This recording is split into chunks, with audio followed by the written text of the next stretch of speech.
Okay, well, it is 2 minutes after, so I'm going to go ahead and get started with our Clear Cooperation um, class today. Thank you for joining us today. I apologize that it cannot be in person and we can't be feeding you some snacks, but I'm grateful that everyone is safe, hopefully at home, and they're doing all of the safety precautions not to get sick. So again, thank you for being here. Right now, you are all in muted. Um, you're muted by default. I will get when I get to the end of my presentation here. I'm going to look for people with hands up. That means you have a question, and so what I'm going to be doing is answering your questions, and I'll unmute you as you have a question. I'm happy to answer those when I'm all done here. So what I'm going to do is go through what I have here for you as the presentation and then answer all of your questions. So we're going to go ahead and get started. So we are here today to talk about the Clear Cooperation Policy. A lot of questions about where this came from. So let's look at the background for just a minute. The policy actually came from the NAR Advisory Board. It was developed to foster broker cooperation and address the problems surrounding off-market listings. This policy has become known as the Clear Cooperation Policy. So it was passed by the NAR Board of Directors in November 2019. It is mandatory for any MLS in the United States to implement, and it must be implemented by May 1st of this year.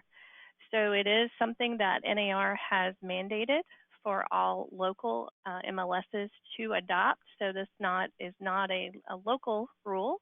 It is a national rule that we were made to adopt. So what we are doing is we are adopting this on April the 1st of this year.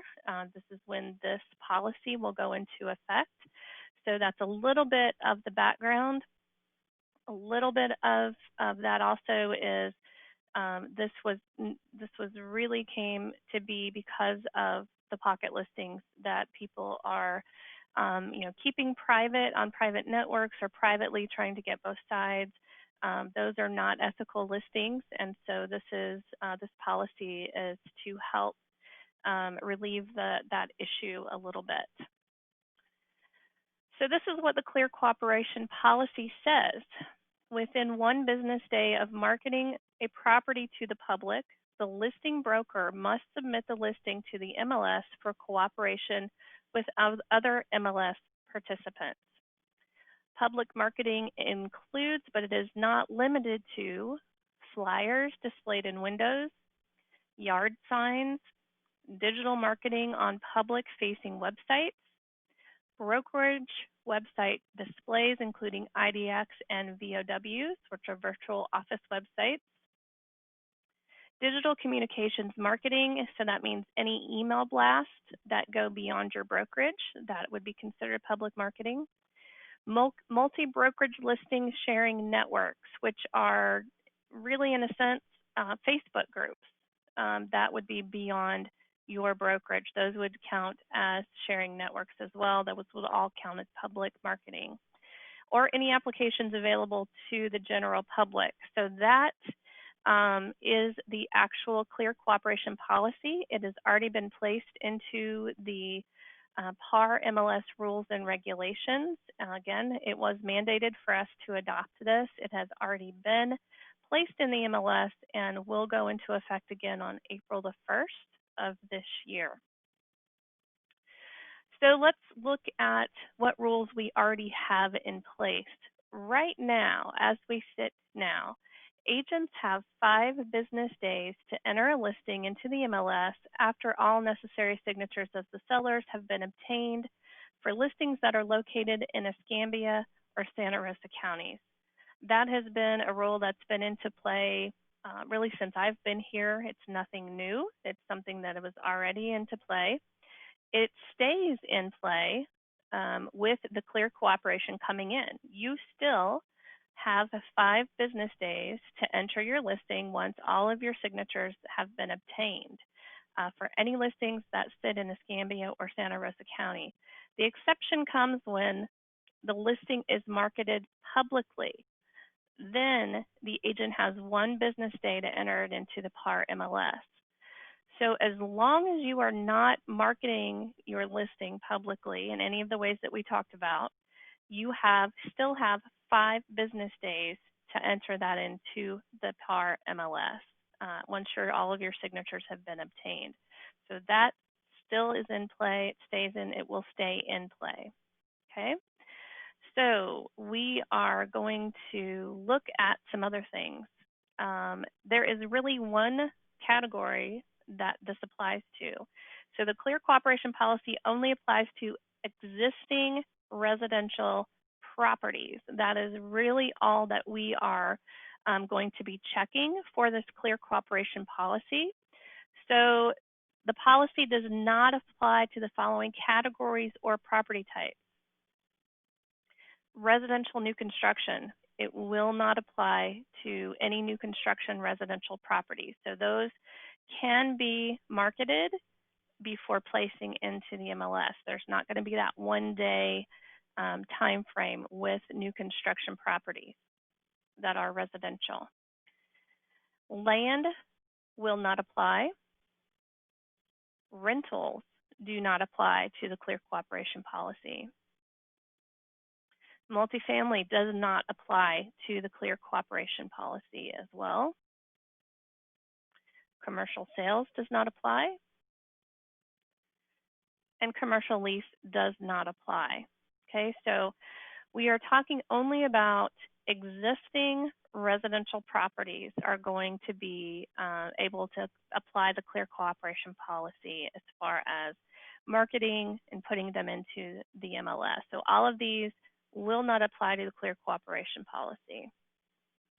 Let's talk a little bit about what marketing a listing publicly looks like for the Clear Cooperation Policy. Placing a sign in the yard, and I think this is probably the one that agents will have the hardest time with, because I hear a lot people say, you know, my sign person put it in the yard too early and we're not ready to place it in the MLS. Well, you have to be very careful now, starting on April the 1st, when that sign goes into the yard. You want to make sure that you either already have it in the MLS or that you are prepared to put it in the MLS within 1 business day of placing that sign in the yard. Okay, that is considered marking a listing publicly, that for sale sign. Advertising the listing on any website. So that means if you get on your Facebook page, or if you get onto Twitter, or if you get on any type of website and you talk about and advertise this listing, that is considered marketing that listing publicly, and it will apply to this Clear Cooperation Policy. Handing out or posting flyers. So make sure that you're not posting flyers somewhere that the public is getting to them, or handing them out to anyone that is outside of your brokerage. Any of that will be considered marketing a listing publicly, mailing it out, anything as far as giving that information out. Digital communications marketing. These are email blasts. So if you have a group, even if they're a group of realtors, if they are outside of your brokerage, that is going to be considered marketing a listing publicly. So if you have a group of realtors that are you know, inside or outside of your office, that is going to be considered marketing that publicly if you're sending out an email blast to those people. You can send out information to any agent in your brokerage, in the brokerage that your license sits in. Just nothing outside of your brokerage. So just keep that in mind when you're emailing information out as well. Any multi-brokerage listing sharing network. So this is talking about Facebook groups. We do have, I know, a local Facebook group that a lot of our members are a part of. Again, those are people in all kinds of different brokerages. So of course that would be considered listing it publicly to post it to that group, because you're going to have people that are outside of your brokerage. So all of that counts as marketing a listing publicly. Let's talk also about marketing a listing publicly is not limited to just the listing agent. If the listing is found to be marketed publicly by anyone, it will then be required to be uploaded into the MLS within 1 business day. So this means you're going to have to be proactive with your sellers and let them know not to post their listing or their home on their Facebook page or somewhere where the public can see it until you are ready to place that into the MLS and they're ready to place that in the MLS. So if it is turned into us, it does not really matter who has posted it. It's just the fact that it has been marketed publicly. So you'll have to be very careful about that as well. Does not just count the listing agent marketing that. It could be anyone marketing that. All right, so let's talk about what happens when my sign guy puts the sign in early. What happens? Do I get a violation? Let's talk just a little bit about that. There are no automatic fines with the Clear Cooperation policy, which means you will be given an opportunity to fix this violation or to fix this citation without a fee or a violation. So if the MLS department finds the listing in violation, then a citation email will be sent to the listing agent and a copy to the broker. The list agent will be given 1 business day to place the listing into the MLS as active or as a coming soon listing. Either one of those will satisfy that rule that says it has to be in within that 1 business day if we do find that that has been publicly marketed. So again, there's no automatic fines. You will be given every opportunity to put that listing in and to avoid any violations or fines that might come to you because of this policy. Fines will only be assessed if the listing agent does not comply with that citation email that they receive. So what happens if you find a violation on or after April 1st? We have a special email address that you're going to need to send some information to us. So that email address is violations@PensacolaRealtors.org. We need a few things though when you are turning in a violation. We need you to include the address and the listing agent along with a screenshot or a photo of the public marketing. So if it's a sign in the yard, we're going to have a photo of that. If it is something that they've put on a website or a Facebook or any kind of social media, we will need a screenshot of that so we can see where the violation sits. So the burden of proof will be the responsibility of the member turning in the violation. We will not have time to go and go back and try and find the violation. That literally could take us hours and sometimes days. So the burden of proof will be on the person turning that in. We will not process any reports that do not include some type of proof. In other words, we just don't have the time to spend hours trying to find where that was marketed publicly somehow. So if we don't have that information when you turn it in, we just simply won't be able to process that. So please just keep that in mind, as well as if you do ever turn in a violation for Clear Cooperation. So let's look at what the violations are. So what happens if a listing agent does get that notice in an email that says, hey, we see that you've marketed your listing publicly and it's not in the MLS. Now you have 1 business day to do that. If they do not comply with putting that in 1 business day, the first violation, the broker is fined $500. The listing agent must attend an MLS orientation class within a 60-day period and is also placed on a 6-month probationary period. Okay, so that's If they have a violation, we say, hey, we see that you've marketed this. It's time to put that in now. You have 1 business day, and that does not get in there with 1 business day, then this is what will happen with that first violation. If you are still on that probationary period and you have a second violation, then the broker is fined $3,000. The listing agent is then suspended from the MLS for 90 days. And when someone is suspended from the MLS, normally that means their listings go inactive. They're not able to log into the MLS or participate in the MLS for that time frame. So that second violation on probation is pretty serious there.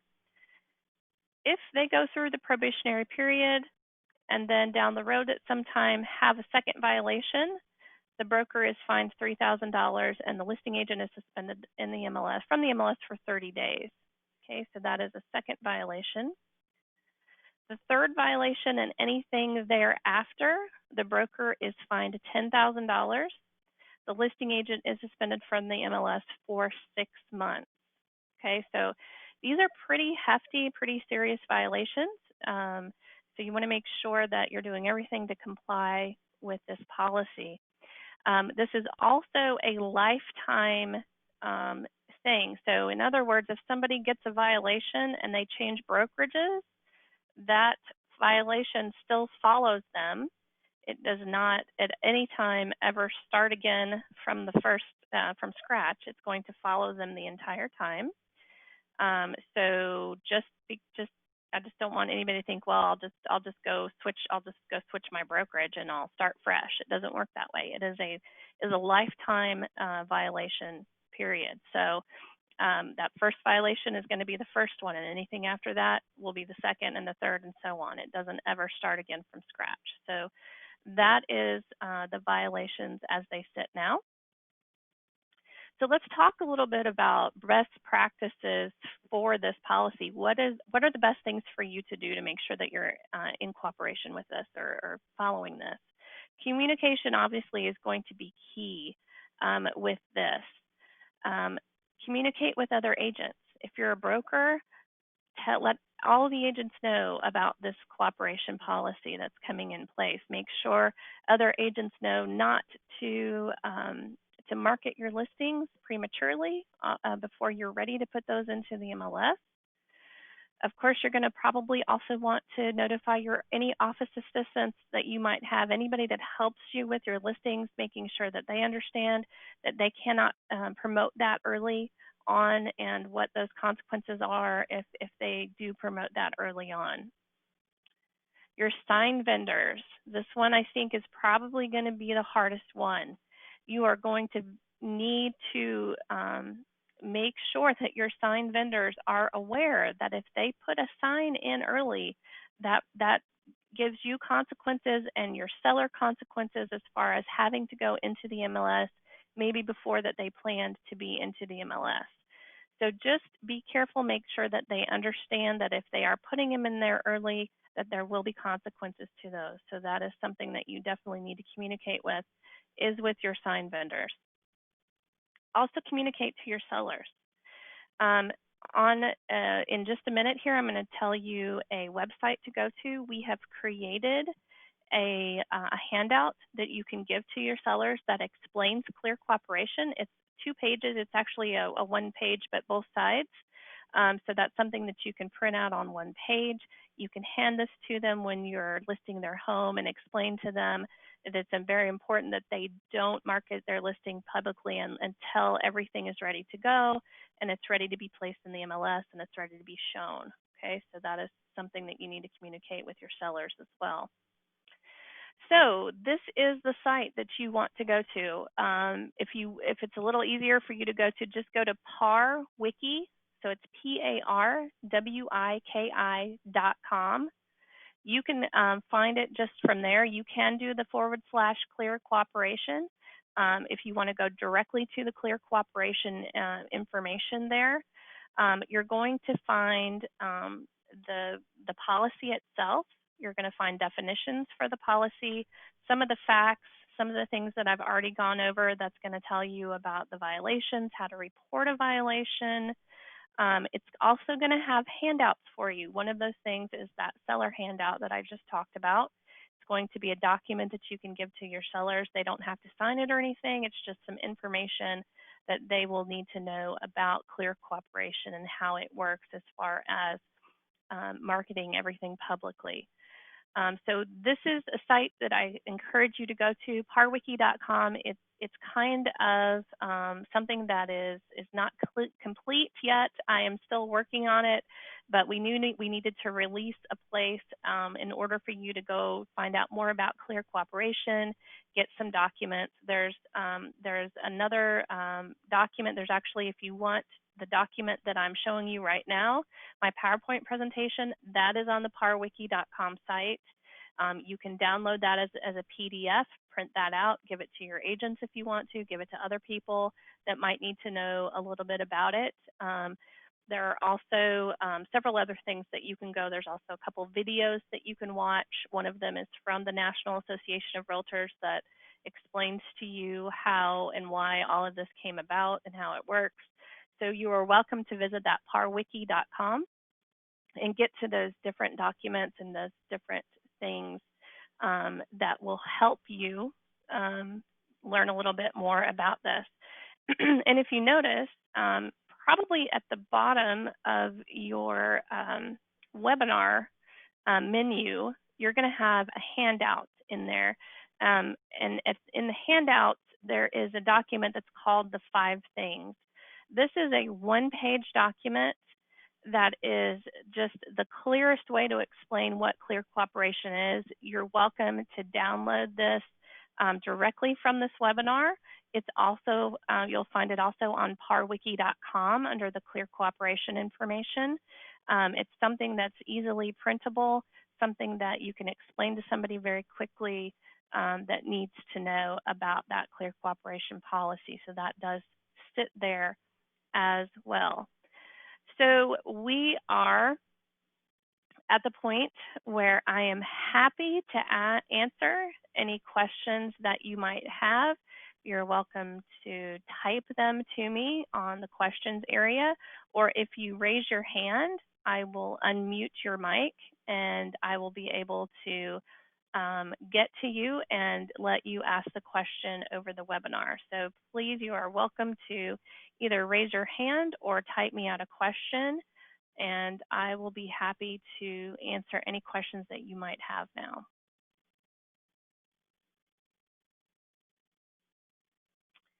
All right, it looks like I might have, let me get my questions open here. Does PAR have a non-MLS agreement, and how does that implicate this policy? So there's not really any agreements that we have, that national, local, or otherwise. There's not an agreement. It's more of just an education for your sellers to understand that this is a rule that's in place, that they will have to, adhere to this rule unless they want to, go ahead and get their listing in earlier maybe than they had planned. So no, it's not an agreement, but it is obviously just an education that you'll have to, let them know that this rule exists, why it exists. We have given you, the parwiki.com site to have, and there's several things on there that you could print out for them. There is a seller's handout. There's the 5 things that also explains it very kind of concisely in one page, very quickly, explains that to them as well as any agent. So those all exist there. Does anybody have any other questions? I don't see any hands up. Let me make sure that I've got that option available. Yes, you can raise your hand if you have a question and want to ask that. One of the questions I got when I did this webinar with the brokers is sometimes Fannie Mae will require you to place a piece of paper that is really just something that is a liability statement basically on a property, that would not be considered public marketing. So what we've talked about with that particular foreclosure or Fannie Mae requirement of placing that in the window, that is absolutely fine to do. We would not consider that a public marketing um, in any way. It would just be basically, it's just a liability statement that they require you to put in the window somewhere. So that would not be considered public marketing whatsoever. And I'm happy to answer any other questions that you might have. I don't see any coming in currently, and I don't see any hands up. So hopefully I've explained this in a simple manner. It is very simple if you just remember that you have 5 business days to put that listing in, unless you decide to market it publicly. So once that's turned into us, then of course we give you the option.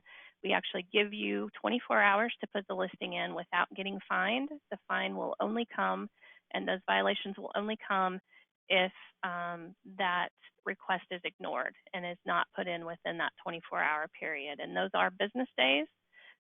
So weekends and holidays do not count for those. You do have 1 business day to put that in. So. All right. Well, I don't see any further questions. So that is end of my presentation. I thank you so much all for being here today. I appreciate your participation in this. Please know that we are here at the board office still. If you want to give us a call, if you want to send us an email, Lois and myself are both happy to answer any questions you have about Clear Cooperation if they come up. So please don't hesitate to give us a call or to shoot us an email, where we will get back with you just as soon as humanly possible. I hope you all have a great afternoon, and I hope you all are staying safe out there. So please take care, and we will see you next time.